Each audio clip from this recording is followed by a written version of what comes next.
Então, o que a gente faz? Nós copiamos aqui,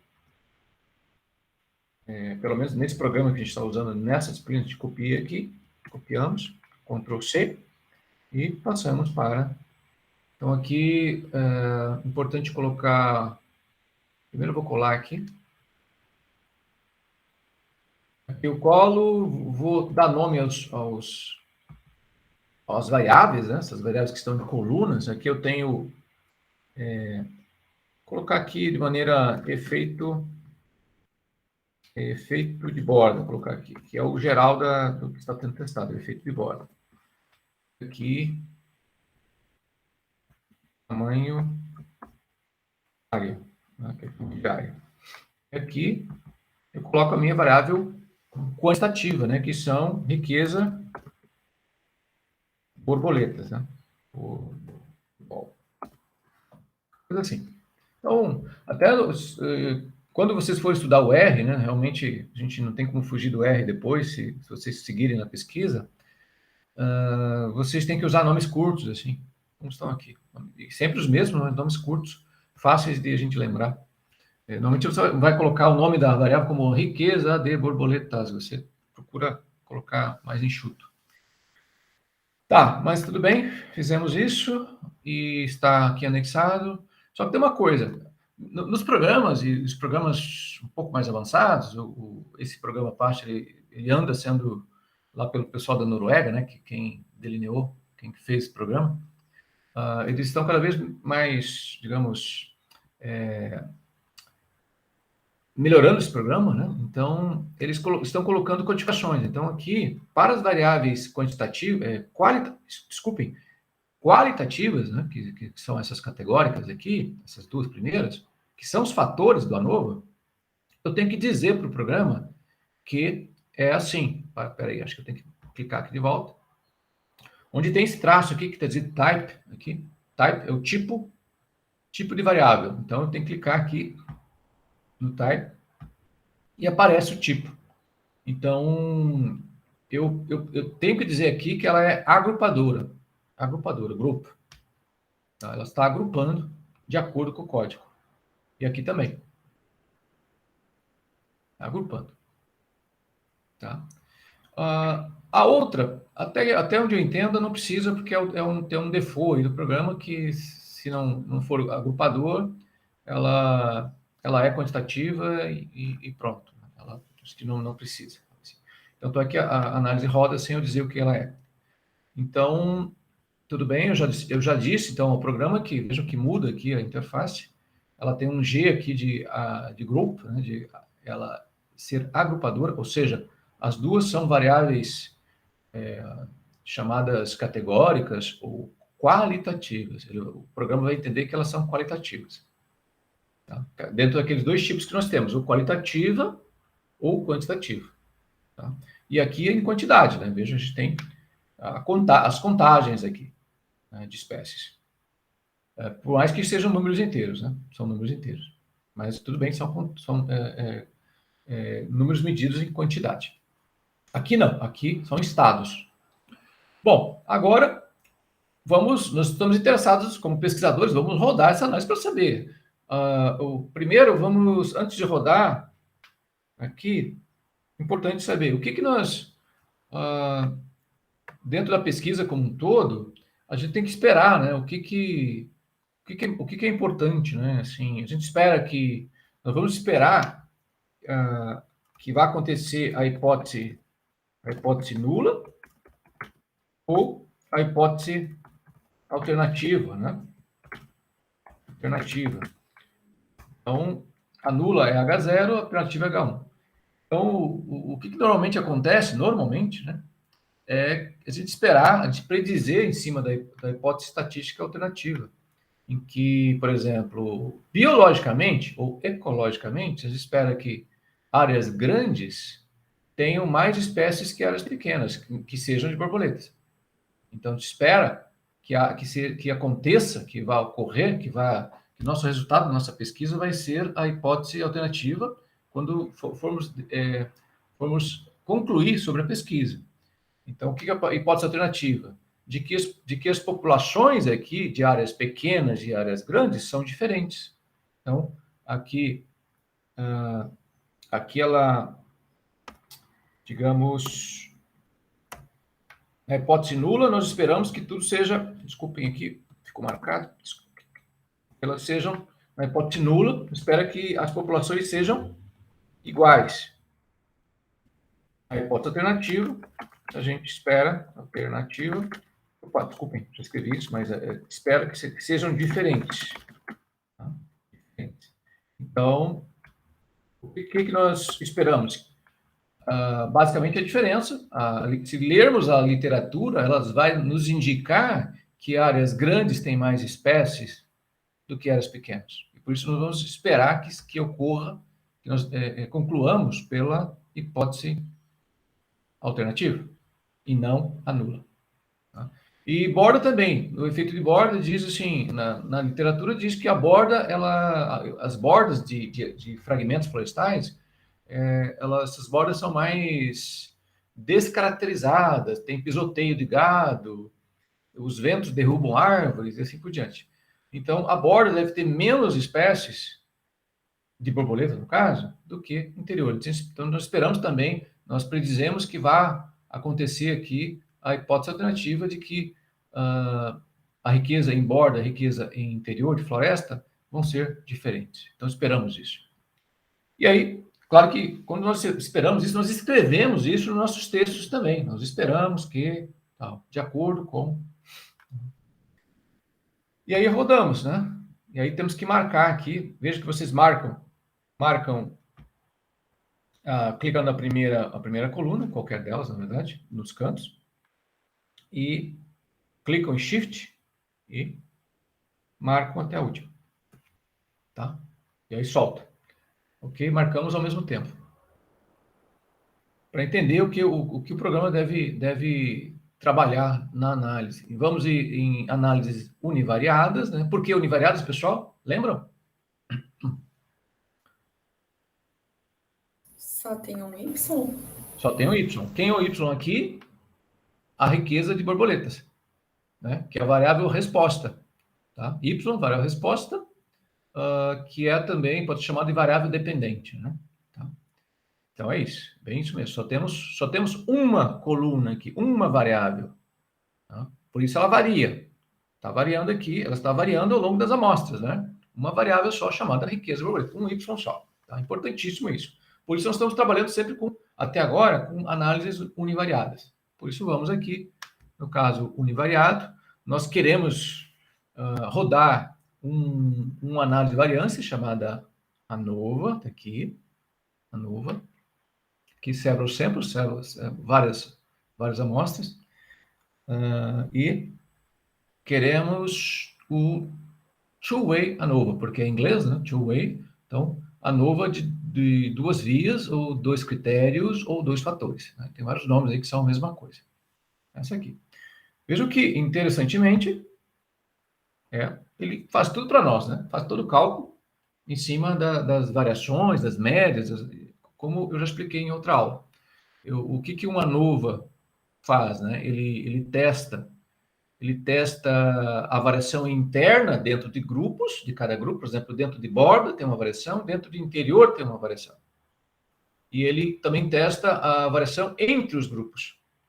Se a variação entre os grupos for maior do que a variação dentro dos grupos, quer dizer que tem diferença entre os grupos, porque tem pouca variação aqui, mas a variação maior é aquela entre os grupos. Eles medem isso, né? Eles calculam isso, por isso, de uma forma muito rápida, eles fazem esse cálculo, e aí, porque são cálculos simples, na verdade, né? Porque tem realmente, no mundo científico, tem, por exemplo, análises bayesianas que demoram dias ou semanas com o computador rodando. Ele vai fazer um monte de análise. Aqui não, é super rápido. Nesse caso aqui da estatística paramétrica, tá? Que se baseia em parâmetros, que são aqueles parâmetros que eu já sempre falo para vocês, né? Por um lado, a normalidade, e por outro lado, a homocedasticidade, que a gente testa também, né? A gente já testou. Tá, mas nesse momento, vamos trabalhar aqui com a análise de ANOVA de 2 fatores, já com seus resultados aqui, vejam. Eu vou até mudar aqui, colocar mais no meio. Então, o que nós temos aqui? Veja que o primeiro fator, ou a primeira variável qualitativa que nós estamos verificando o efeito sobre as borboletas, né? Sobre a diversidade de borboletas, ela nos diz aqui, vamos ir direto aqui para o F é alto, tá? Quanto maior o F, maior as chances de nós concluirmos pela hipótese alternativa, né? Então, pela diferença, né, que eu falei para vocês, o F é alto, ou seja, o P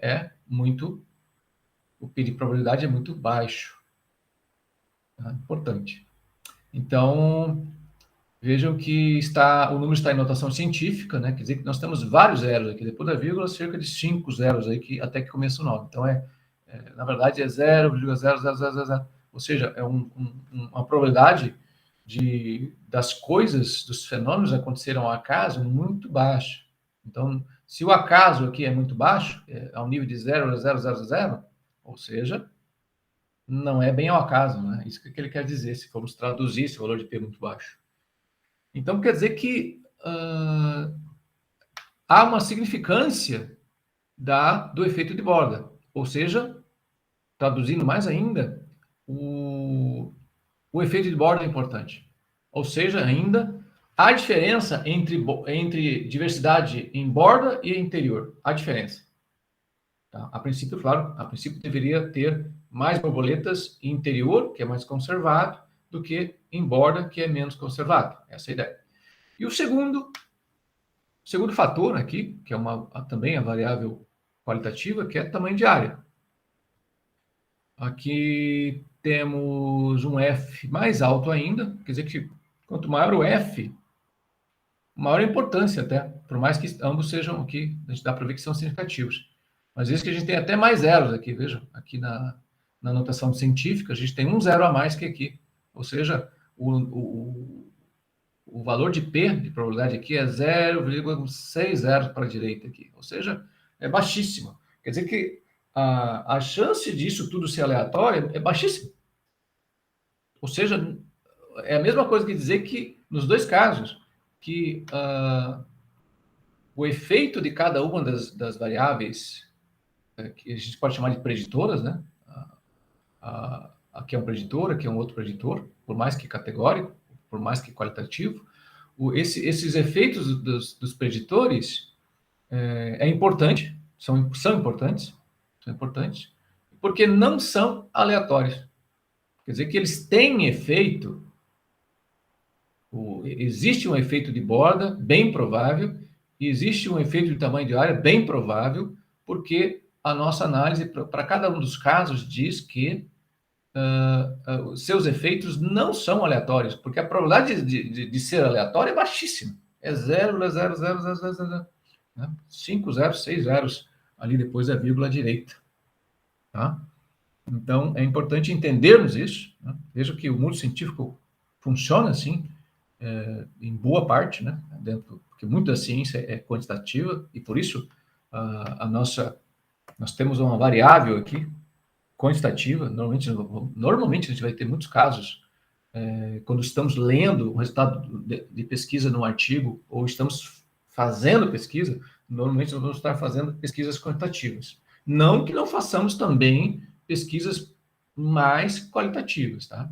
Assim, no todo, estou falando no todo. Aqui, em se tendo um Y, uma variável dependente, que é quantitativa, então nós estamos fazendo uma pesquisa quantitativa, por mais que tenhamos aqui alguns preditores qualitativos, que não são quantitativos, tá? Importante entendermos essas diferenças.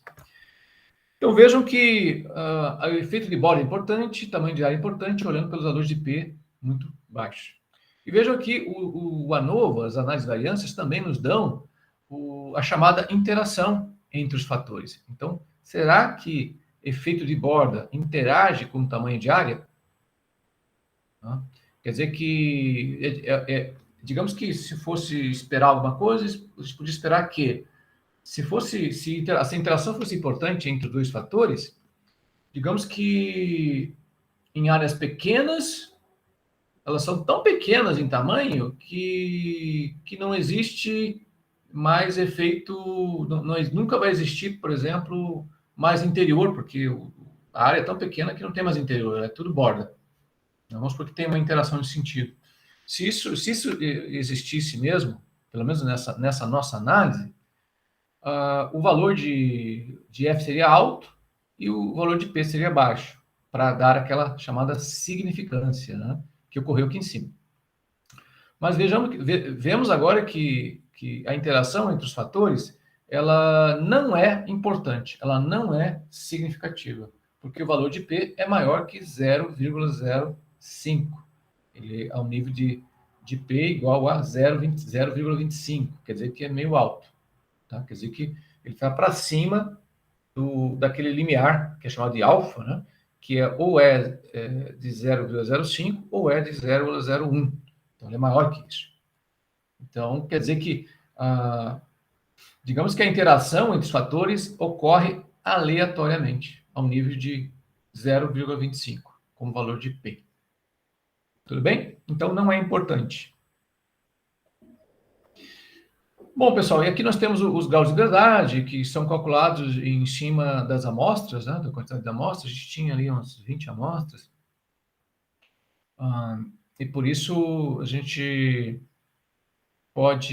deve utilizar aqui, pode utilizar o grau de verdade total somado aqui em cima de... Aqui a gente faz n-1 em cima das variáveis. Por exemplo, aqui a gente tem dois grupos aqui, preditoras, no caso, dois grupos aqui, por isso fica 1, né, n-1, e aqui também, na interação também, e aqui se faz n-1 a cada momento, né, em cima das amostras ali, porque são três colunas, no caso, né? Então, você vai tirando n-1 em cada momento. Mas isso eles nos dá, só para entendermos que tem a ver com as amostras, e se faz o cálculo em cima da forma n-1, e então a gente mostra esses valores também nos resultados. O valor de F a gente mostra, o valor de P e os graus de liberdade, que aqui é DF, né, porque está em inglês e quer dizer Degree of Freedom. Tá, então, basicamente isso aqui a gente tem aquelas análises posteriores, chamadas pós-hoc, em que eles calculam as diferenças, mas aqui a gente não presta muita atenção quando é o caso do ANOVA de dois fatores. Quando é um fator, a gente presta mais atenção, que são uma ANOVA mais simples, né, quando é um fator. Mas aqui nesses dois fatores, normalmente não presta muita atenção, não. Bom, pessoal, esse é o exercício em cima dessa análise aqui, né, de ANOVA dos fatores que nós fizemos em cima desse delineamento, dessa planilha que, digamos, teria vindo de um programa, um delineamento de coleta em campo. Vocês têm alguma pergunta a respeito?